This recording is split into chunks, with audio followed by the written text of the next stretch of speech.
പൈതലായ യേശുവിനെയും കൊണ്ട് അവൻ്റെ മാതാപിതാക്കൾ ദേവാലയത്തിൽ വരുന്നു. നേർച്ച കാഴ്ചകൾ അർപ്പിക്കുവാനായി വരുന്നു. വൃദ്ധനായ ശീമോൻ ദൈവാത്മ പ്രേരിതനായി ഈ പൈതൽ ആരാണെന്ന് തിരിച്ചറിയുന്നു. അവനെ കയ്യിലെടുത്ത് ദൈവത്തെ സ്തുതിച്ചുകൊണ്ട് തിരുവചനപ്രകാരം അടിയനെ അയക്കണമേ എന്ന് പ്രാർത്ഥിക്കുന്നു. പിന്നെ ഹന്ന എന്ന് പറയുന്ന ഒരു പ്രവാചികയും നാം കാണുന്നു. പ്രിയമുള്ളവരെ,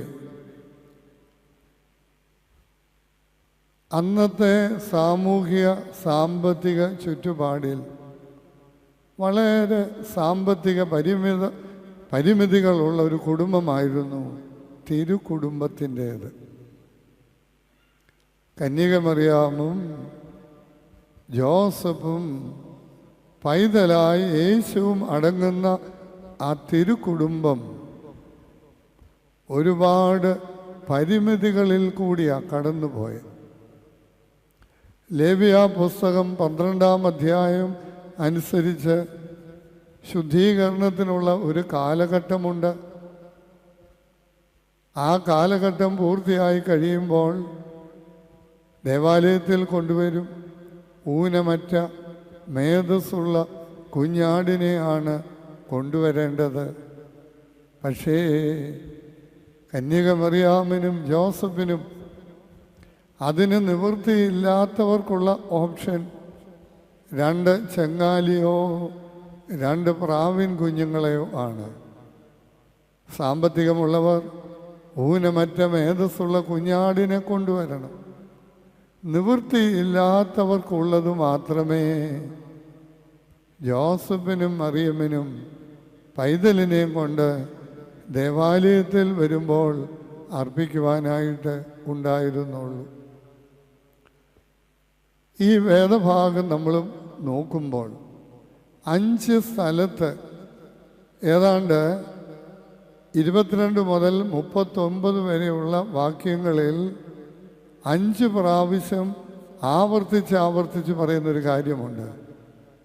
മോശയുടെ ന്യായപ്രമാണ പ്രകാരം ന്യായപ്രമാണം അനുസരിച്ച് നിവർത്തിക്കേണ്ടതിന് കർത്താവിൻ്റെ ന്യായപ്രമാണത്തിൽ കൽപ്പിച്ചതുപോലെ ന്യായപ്രമാണത്തിൻ്റെ ചട്ടപ്രകാരം ന്യായപ്രമാണത്തിൽ പറഞ്ഞത് നിവർത്തിച്ച ശേഷം അങ്ങനെ ന്യായപ്രമാണത്തിൽ പറഞ്ഞത് ചെയ്യണം, ചെയ്യുന്നു, ചെയ്തു എന്ന് 5 പ്രാവശ്യമാണ് ഈ ചെറിയ വേദഭാഗത്ത് പരാമർശിച്ചിരിക്കുന്നത്. ഒരു വശത്ത് സാമ്പത്തികതയുടെ പരിമിതികൾ ഉണ്ട് എങ്കിലും മറുവശത്ത് ദൈവത്തിൻ്റെ വചനത്തിൽ, തിരുവചനത്തിൽ, ന്യായപ്രമാണത്തിൽ പറഞ്ഞ കാര്യങ്ങൾ പറഞ്ഞതുപോലെ അനുഷ്ഠിച്ചിരിക്കണം എന്ന് ഒരപ്പനും അമ്മയും കാട്ടുന്ന നിർബന്ധ ബുദ്ധിയാണ് ഞാനിവിടെ ഒന്നാമതായി വായിച്ചെടുക്കുന്നത്. ഒഴിവ് കഴിവുകൾ കണ്ടെത്തി വേണമെങ്കിൽ അവർക്കൊഴിഞ്ഞു മാറാം. കാരണം ഈ കുഞ്ഞ് ഒരു വളരെ വ്യത്യസ്തമായി ജനിച്ചൊരു കുഞ്ഞാണ്. ആ കുഞ്ഞിൻ്റെ ജനനവുമായി ബന്ധപ്പെട്ട് വ്യത്യസ്തതയുടെ ഒരുപാട് അനുഭവങ്ങളുണ്ട്. പുരുഷ സംസർഗമില്ലാതെ പരിശുദ്ധാത്മാവിൽ ഒരു കന്യക ഗർഭിണിയായി ഒരു മകനെ പ്രസവിക്കുന്നു. ആ മകൻ്റെ ജനനത്തോടനുബന്ധിച്ച് നടക്കുന്നതൊക്കെ നമുക്കറിയാം. നീതിമാനായ ജോസഫും കന്യകയായ മറിയമും ഇതെല്ലാം കണ്ടുകൊണ്ടിരിക്കുകയാണ്. മാലാഖ അവളോട് ഇടപെടുന്നുണ്ട്. ഈ പൈതലിൻ്റെ ജനനത്തെക്കുറിച്ച് അവളെ അറിയിക്കുന്നുണ്ട്. ജോസഫിനോട് ദൈവത്തിൻ്റെ മാലാഖയുടെ ഇടപെടലുകളുണ്ട്. അങ്ങനെ വ്യത്യസ്തതയുടെ പല കാര്യങ്ങൾ ഉണ്ട് എങ്കിലും വ്യത്യസ്തതയെ കൈമുതലാക്കി ചെയ്യേണ്ട കാര്യങ്ങളിൽ നിന്ന് ഒഴിഞ്ഞു മാറുന്നില്ല. 2025 കഴിഞ്ഞു. 2026 ജനുവരി മാസവും കഴിഞ്ഞു. ഫെബ്രുവരി ഇന്ന് 2-ാം തീയതിയുമാണ്. 2025 കഴിഞ്ഞപ്പോൾ ഒരു വർഷം കഴിഞ്ഞു എന്നുള്ളതിനേക്കാൾ 21-ാം നൂറ്റാണ്ടിൻ്റെ 1/4 ഭാഗമാണ് പൂർത്തീകരിക്കപ്പെട്ടത്. അങ്ങനെ ഒരു പ്രത്യേകത കൂടി 2025-നുണ്ട്. അപ്പം ഈ ഒരു 25 വർഷക്കാലം ലോകത്തിലെമ്പാടും പ്രത്യേകിച്ച് ആധ്യാത്മിക രംഗത്തുണ്ടായ ഭയാനകമായ അപകടകരമായ വ്യതിയാനങ്ങളെക്കുറിച്ചുള്ള ചിന്തകളും പഠനങ്ങളും ഇതിനോടകം ഉണ്ടായിട്ടുണ്ട്. അതിലേറ്റവും അപകടകരമായ പ്രത്യാഘാതങ്ങൾ ഉണ്ടായിട്ടുള്ളത് കുടുംബ സംവിധാനത്തിനാണ്. പ്രിയമുള്ളവരെ, കുടുംബം ഒരു ദൈവീകതയുടെ അനുഭവമായിരിക്കണം എന്നുള്ള പരമ്പരാഗത വിശ്വാസത്തിനും തലമുറകളായി കൈമാറി തന്ന അനുഭവത്തിനും ഭയാനകമായ വ്യതിയാനമുണ്ടായി. അവിടെയാണ് നീതിമാനായ ജോസഫും സാധുവായ കന്യകമറിയാമും പൈതലായ യേശുവും നമുക്കൊരു മാതൃകയാകുന്നത്.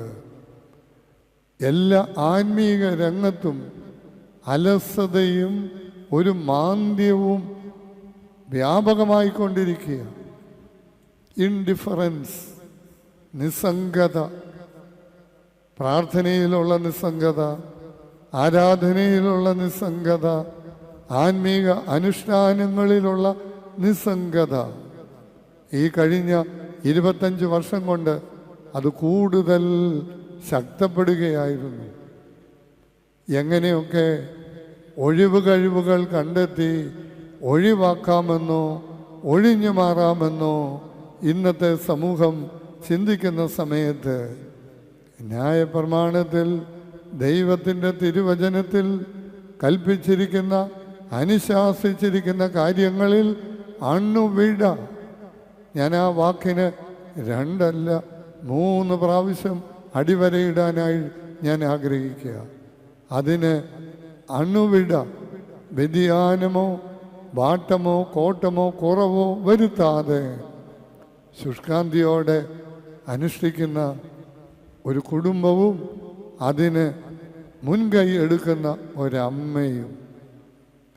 അമ്മമാരെ കുറിച്ച് പറയുന്നുണ്ട്, mothers are the initiators for homely spiritual activities. കുടുംബങ്ങളിലെ ആത്മീകമായ കാര്യങ്ങൾക്ക് കൂടുതൽ ഉത്സാഹവും അതിന് മുൻകൈ എടുക്കേണ്ടതും അമ്മമാരാ. അവർക്കൊരു ഉത്തരവാദിത്വം ആ കാര്യത്തിലുണ്ട്. അപ്പന്മാർക്കില്ലെന്നുള്ളതല്ല, അവരെക്കാൾ ഒരു പടി കൂടി ദൈവിക ഒരു ഭവനം എന്നുള്ള നിലയിൽ ഈ കുടുംബത്തിൽ അനുഷ്ഠിക്കേണ്ട അർപ്പിക്കേണ്ട കാര്യങ്ങളിൽ ജാഗരൂകരായി അതർപ്പിക്കുന്നതിൽ ഈ തിരുക്കുടുംബം നമുക്കൊരു മാതൃകയാകുന്നു. രണ്ടാമത്, ശിമയോൻ എന്ന് പറയുന്ന ഒരു മനുഷ്യൻ, വൃദ്ധനായ മനുഷ്യൻ, ലോകത്തിൻ്റെ രക്ഷകനെ കാണാതെ മരിക്കുകയില്ല എന്ന് ദൈവാത്മാവിൽ തിരിച്ചറിഞ്ഞ് ദേവാലയത്തിൽ പൈതലിനെ കൊണ്ടുവരുന്ന സമയത്ത് ദേവാലയത്തിനുള്ളിൽ വരുന്നതും പൈതലിനെ കൈകളിലെടുത്ത് ദൈവത്തെ സ്തുതിക്കുന്നതും.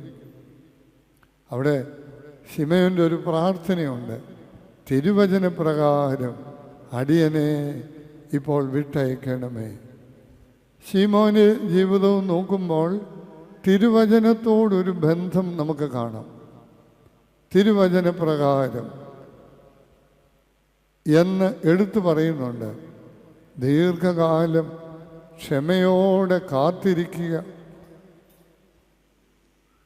ക്ഷമയോടെ കാത്തിരുന്ന ശിമയോന് എന്തിനു വേണ്ടി കാത്തിരുന്നുവോ അത് കൺകുളിർക്കെ കാണുവാനും കയ്യിലെടുത്ത് ദൈവത്തെ സ്തുതിക്കുവാനും നല്ല ഒരു ജീവിത അവസാനം പ്രാപിക്കുവാനും ശിമയോന് സാധിച്ചു. പ്രിയമുള്ളവരെ, ലിവിങ് വിത്ത് ഫെയ്ത്ത്ഫുൾ എക്സ്പെക്റ്റേഷൻ. ശിമയോൻ വെറുതെ അങ്ങ് ജീവിക്കുകയല്ല, ലിവിങ് വിത്ത് വിശ്വസ്തയോടുകൂടിയുള്ള ഒരു നോക്കിപ്പാർക്കലിൽ.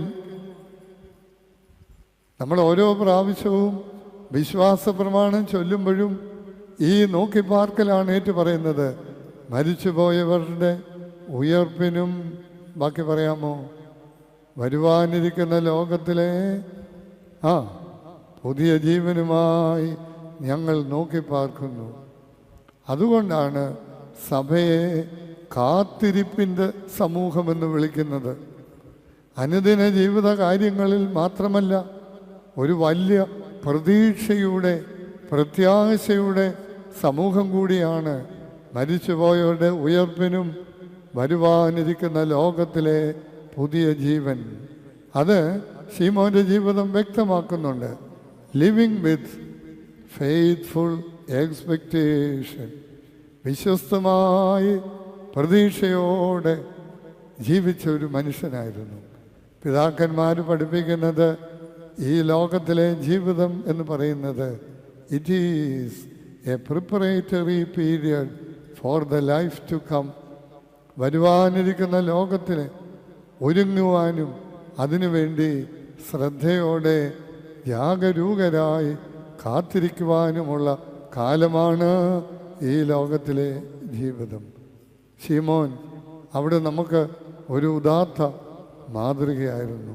തിരുവചനപ്രകാരമുള്ള അനുഷ്ഠാനങ്ങളിൽ ജാഗരൂകരായ തിരുക്കുടുംബം, തിരുവചനപ്രകാരമുള്ള പ്രതീക്ഷയോടെ കാത്തിരിക്കുകയും അതിൻ്റെ നല്ല ഫലം കൺകുളിർക്കെ കാണുവാനും കൈകളിലെടുത്ത് ദൈവത്തെ മഹത്വപ്പെടുത്തുവാനും ഭാഗ്യം കിട്ടിയ ശിമോൻ ഈ രണ്ട് അനുഭവങ്ങളെ കൊണ്ട് നമ്മുടെ ആധ്യാത്മിക ജീവിതത്തെ ശ്രേഷ്ഠപ്പെടുത്തുവാൻ ദൈവത്തിൻ്റെ ആത്മാവ് സഹായിക്കട്ടെ.